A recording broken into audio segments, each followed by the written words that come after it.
Desde 2019 que a freguesia de Santa Maria Maior e Lisboa contam com um núcleo museológico de grande valor, não só patrimonial como sociológico, o Museu do Lactário. Nos finais do século XIX, princípio do século XX, a mortalidade infantil tinha uns níveis bastante elevados. Para melhorar as condições de vida das crianças de Alfama, o coronel Abuim Ascensão cria em 1901 uma associação que tinha como objetivo, de facto, melhorar a vida destas crianças, muito baseado no modelo francês das Gouttes de Lait. A Associação Protetora da Primeira Infância apresenta-se como um modelo inovador e inédito em Portugal.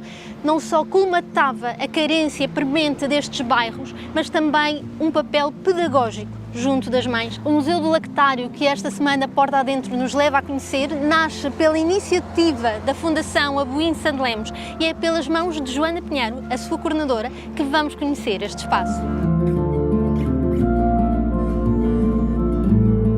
Estamos no Museu do Lactário, que foi inaugurado no final de fevereiro de 2019 e foi criado pela Fundação Abuim de Santo Lemos para contar a história do primeiro lactário do país e preservar a sua memória. Lactário é um termo que deriva da palavra leite, na sua forma latina, e significa o local onde era feita a sua distribuição. Foi a partir de 1903 que, neste mesmo edifício, se começou a fazer distribuição diária e gratuita de leite a crianças de famílias carenciadas aqui da zona de Alfama, bem como se passou a prestar apoio pediátrico e apoio social. Em 2006, o serviço de lactário deixou de funcionar e reorientou-se a atividade para o apoio à primeira infância numa área que faça sentido hoje na sociedade e surgiu então um projeto da creche. Nessa altura começa-se a fazer uma requalificação do espaço e percebe-se que há um património histórico, um património cultural, um registro da ciência e da técnica que aqui foram usados durante cerca de 100 anos, que fazia sentido recuperar, preservar e salvaguardar, mas também divulgar no contexto da história de cuidados de saúde, de cuidados da história de Lisboa, de cuidados na área assistencial e na história social portuguesa do século XX. Começou-se por fazer então um levantamento do que existia, passou-se à preservação do acervo museológico, acervo documental, estudou-se tudo o que existia e depois chega-se finalmente a esta etapa, que é a etapa da instalação do Museu do Lactário. Este projeto é um projeto único a nível nacional e mesmo a nível estrangeiro, porque são poucos os registros de instituições similares a estas que chegaram aos dias de hoje de uma forma consistente e ainda para mais no espaço onde existiu este serviço. Estamos, por isso, num museu que está num local que ele próprio é um edifício testemunho, caracterizado pela sua fachada em tijolo e que no interior acolhia a parte do serviço de lacticologia, portanto o laboratório, o serviço de lactário, que era a distribuição do leite, o gabinete médico, os serviços administrativos, o balneário escola e a sala das incubadoras, que foi a grande novidade da época. Esta foi a primeira instituição a ter incubadoras para bebés prematuros em Portugal. O fundador do lactário foi o coronel Rodrigo António Abuim Ascensão, aqui retratado por Ribeiro Júnior. Era natural de Faro, o mais velho de 4 filhos e os seus pais eram proprietários agrícolas. Com 12 anos veio estudar para o Colégio Militar e acabou por ficar nessa área profissional todo o resto da sua vida. A dada altura do seu percurso, entrou na Guarda Fiscal, que ficava muito perto, portanto aqui na Rua do Jardim do Tabaco, muito perto deste sítio. Casou, teve 2 filhos, mas o filho mais novo morreu com 8 meses de vida. Tocado por essa morte, por conhecer também bem a realidade deste bairro de Alfama, portanto um bairro operário, popular e bastante pobre, e por saber que eram poucas as instituições que davam apoio às mães e às crianças nesta altura em Lisboa, decidiu então criar uma instituição que fornecesse os melhores cuidados de alimentação, de saúde e de apoio social e criou em 1901 a Associação Protetora da Primeira Infância, mas que ficou sempre conhecida por Lactário. Viajou até França para conhecer o funcionamento de algumas instituições que já existiam dedicadas à puericultura, entre elas as Gouttes de Lait, que forneciam leite a crianças cujas mães não podiam dar de amamentação e também forneciam cuidados pediátricos. Regressa a Portugal e põe em marcha este projeto do Lactário, que é concretizado com o apoio de especialistas de áreas como a microbiologia, a higiene, a veterinária, a medicina, entre outras.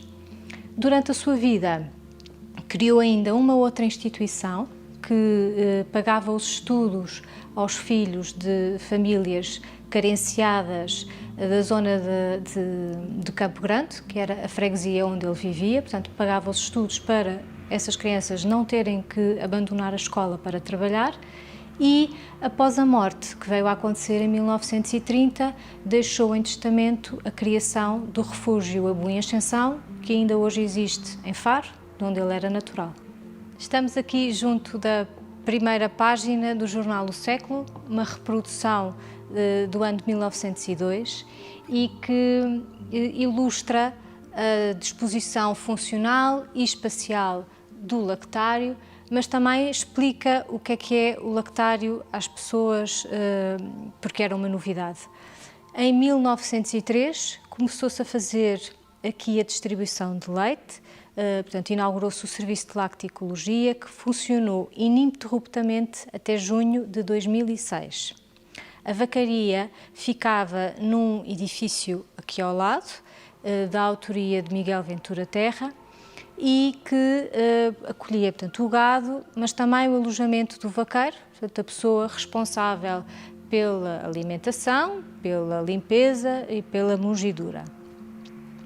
O leite, depois de recolhido, vinha para este edifício, para o laboratório, para ser averiguada a sua qualidade e para fazer a sua maternização. Depois do leite ser maternizado, era distribuído em garrafas de vidro previamente esterilizadas em autoclaves, tais como estas que aqui aparecem no século, e que eram distribuídas 2 vezes por dia, uma de manhã e uma à tarde. Esta distribuição era 2 vezes por dia porque tratava-se de leite higiênico cru, portanto deveria ser consumido num curto espaço de tempo. Instituiu-se também um serviço médico que funcionava semanalmente com consultas de pediatria, que era um acesso muito difícil para as camadas mais carenciadas da sociedade portuguesa de então. Estas consultas médicas era o médico quem definia a quantidade de leite que cada bebê devia beber e que acompanhava depois o seu desenvolvimento e crescimento. O momento das consultas médicas era também uma oportunidade de fazer uma missão pedagógica para ensinar estas mães a tratarem melhor dos seus filhos, a tratarem de forma adequada. Uma das missões, portanto, parte desta missão era combater os mitos que passavam de geração em geração, muitos deles errados, sobre a forma de educar uma criança. Um dos nossos médicos do lactário, o Dr. Moraes Sarmento, reuniu vários destas crenças num livro que chamamos Crendices Materno-Infantis e que as organizou por áreas geográficas do país. Estas crendices, algumas delas são inofensivas, como não se dever saltar por cima da criança para não prejudicar o seu desenvolvimento, ou que não se devia deixar a secar a roupa, os coeiros dos bebés ao luar, para não haver influência da lua no bebê. Há, aliás, inúmeras referências à lua e a bruxas também. Várias mesinhas são ali descritas sobre as bruxas que se querem apoderar da alma do bebê. Portanto, há formas de o evitar e, se tal acontecesse, também descreve o que é que devia-se fazer. Portanto, fervia-se a roupa do bebê e espetava-se com um garfo até desfazer essa ligação entre a bruxa e o bebê. Mas há outras crendices que não são inofensivas. Uma delas é de que, para as crianças serem espertas, mal nasciam, devia-se pôr mel dentro da boca, portanto, dar mel a recém-nascidos. Ou para curar a paralisia infantil ou fraqueza de nervos, que se devia dar banho às crianças em mosto de vinho, portanto,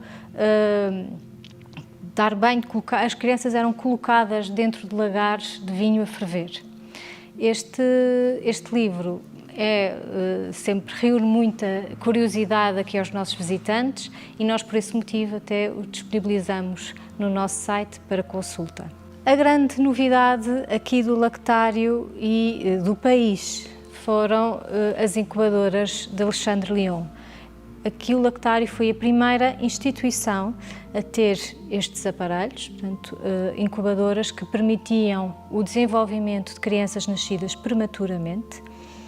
Para fazer um ponto de situação, a maternidade Alfredo da Costa vai surgir quase 30 anos depois do lactário ter começado a funcionar. O fundador teve contacto com estes aparelhos em Paris, na Exposição Mundial 1900, e nessa altura então viu-as em exposição, em funcionamento e trouxe-as para o lactário. É bastante ilustrador do pensamento do Coronel Rodrigo António, que queria mesmo trazer algo inovador aqui para Lisboa e pioneiro. Hoje em dia estas incubadoras são uma raridade a nível mundial, porque quase todas elas foram destruídas para o material ser reutilizado para armamento para as guerras mundiais. Fomos até recentemente contactados por especialistas, investigadores europeus que nem acreditavam na sorte de finalmente terem localizado estas incubadoras de Alexandre Leon. O lactário também tinha apoio social.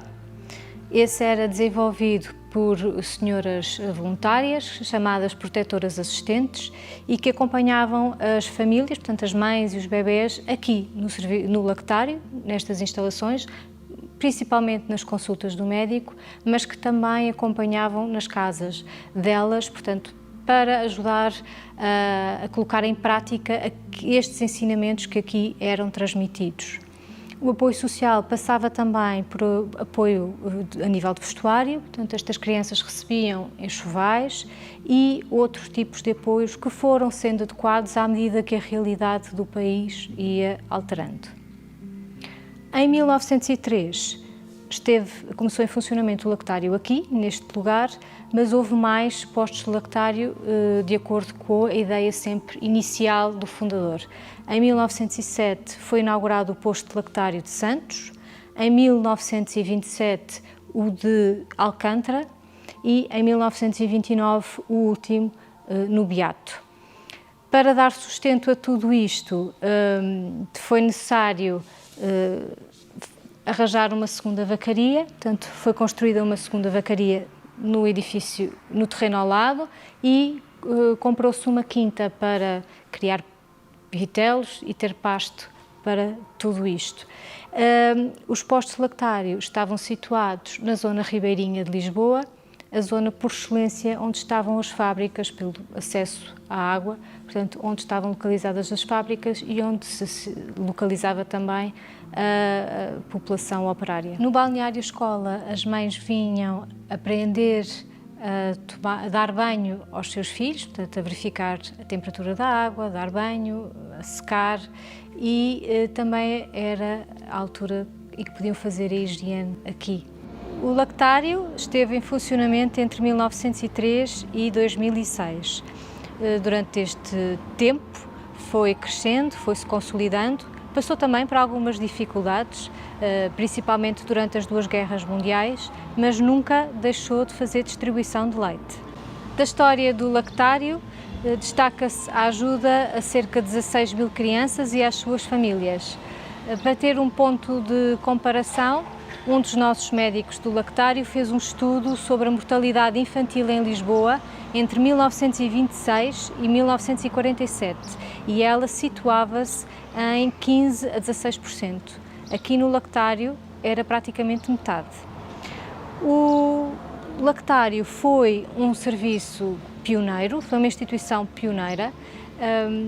Os lactários municipais, por exemplo, apareceram 20 anos depois e com uma curta duração, e foi inovadora porque trouxe um serviço que não existia e que funcionava de forma articulada, portanto, com várias valências. Também foi pioneiro porque também se distinguiu pelo seu profissionalismo e pelo rigor. A história do lactário está contada em livro, que temos cá à venda no museu, assim como também temos um livro sobre todo o processo de restauro, de requalificação e do processo do museu propriamente dito. O museu pode ser visitado durante a semana com marcação prévia, por telefone ou por e-mail, e esperamos ver-vos em breve.